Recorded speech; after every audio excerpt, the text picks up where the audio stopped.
এই মসজিদ সম্পর্কে কালামুল্লাহ শরীফের মধ্যে বলেছেন ওয়া আন্নাল মাসাজিদা লিল্লাহ, মসজিদ কার ঘর?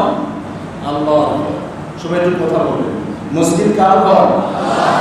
আল্লাহর ঘর। অধিকার কার? সবার অধিকার। আল্লাহর যে জিনিসটা হবে সেটা তো অধিকার সবারই হবে। কি বলেন? এই যে অক্সিজেন, বাতাস, আল্লাহ তাআলা আমাদেরকে যে জিনিসটা দিয়েছেন এর অধিকার আমাদের সবার সমান। কি বলেন? এখানে এমপি, মন্ত্রী, মিনিস্টার, মসজিদের সভাপতি, সেক্রেটারি আলাদা কোনো মূল্যায়ন করা হবে এখানে? এটা কিন্তু ঠিক নয়। যদিও কোনো কোনো জায়গায় করা হয়, কিন্তু এটা ঠিক নয়। মসজিদ কার ঘর? আল্লাহর ঘর। অধিকার কার? সবার, সমান অধিকার।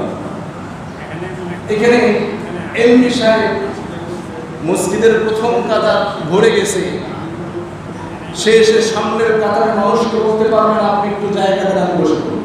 এটা ঠিক নয়। আপনি হতে পারেন এমপি সাহেব, সামনে আগে আসেননি কেন? আপনি হতে পারেন বাড়িওয়ালা, আপনি আগে আসেননি কেন? আপনি একজনকে পিছনে দিয়ে নিজের বাহাদুরি দেখানো, এটা কিন্তু ঠিক না। এটাই আল্লাহর ঘর। আল্লাহর ঘরের অধিকার সবার সমান। এখানে রিস্কাওয়ালা বলেন, বাড়ির ভাড়াটে বলেন, অথবা সর্বনিম্ন শ্রেণীর যে ব্যক্তি হতে পারে, সবার অধিকার একদম সর্বোচ্চ, মানে সর্বোচ্চ মাকামে যে আছে সে থেকে নিয়ে সর্বনিম্ন শ্রেণীর সবার অধিকার সমান।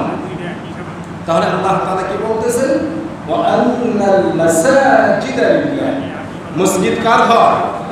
আল্লাহর ঘর। অধিকার কার? সবার। এখানে কারোর কোনো আলাদা পার্সোনালিটি এখানে দেওয়া হবে। আল্লাহ রাসূল সাল্লাল্লাহু আলাইহি ওয়াসাল্লাম সেই কথাই বলতেছেন, আল মাসজিদু বাইতুল্লাহ।